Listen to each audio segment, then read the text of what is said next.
દેશ વિરોધી તત્વો સામે ભારત સરકારે બતાવેલી દ્રઢતાના પુરાવા રૂપે હાથ ધરવામાં આવેલ ભારતીય વાયુસેનાનું વિશાળ અને સફળ ઓપરેશન સિંદૂરના પુરસ્કાર રૂપે સમગ્ર દેશમાં ઉત્સાહ અને ગૌરવ સાથે ઉજવણી કરવામાં આવી રહી છે। સુરત શહેરમાં પણ આ વિશિષ્ટ અને રાષ્ટ્રીય ગૌરવની ક્ષણને મનાવી તિરંગા અને દેશભક્તિના નારાઓ સાથે રસ્તા પર ઉતરી પડ્યા હતા। લોકોએ મીઠાઈ વહેંચી હતી।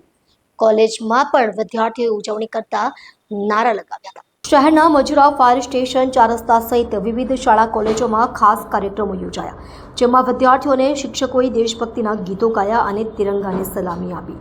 શાળાઓમાં લાઇવ સ્પીચ, ડ્રોઈંગ સ્પર્ધાઓ અને પરેડ જેવા કાર્યક્રમો થકી વિદ્યાર્થીઓએ દેશપ્રેમ વ્યક્ત કર્યો હતો। ધર્મેશ ગામીએ કહ્યું કે હાલ માહોલ રાષ્ટ્રભક્તિમય બનાવી દીધો છે। કેટલીક જગ્યાએ તો સંગીત યંત્રો સાથે જુસ્સાદાર રેલીઓ પણ યોજાઈ। રાહદારીઓ અને વાહન ચાલકોને મીઠાઈઓ ખવડાવીને લોકોએ ખુશી વ્યક્ત કરી।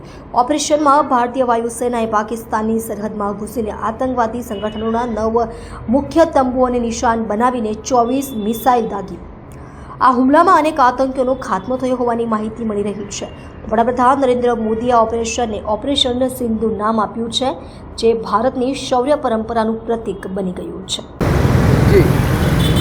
પહેલગામના હુમલાનો બદલો ભારતીય આર્મીએ લીધો છે।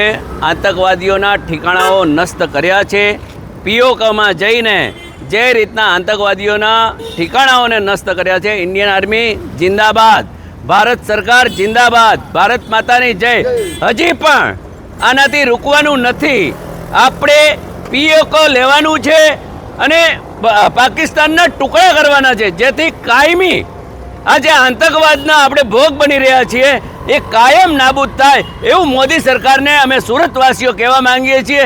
નિર્દોષ આ રીતના ભોગ કોઈ પણ વ્યક્તિના, ભારતીયોના લેવાય એ બિલકુલ અમે સહન નહીં કરીએ। અને જે આર્મીએ કામ કર્યું છે એ ખરેખર ધન્યવાદને પાત્ર છે। પાકિસ્તાન મુર્દાબાદ અને ભારતીય આર્મી જિંદાબાદ।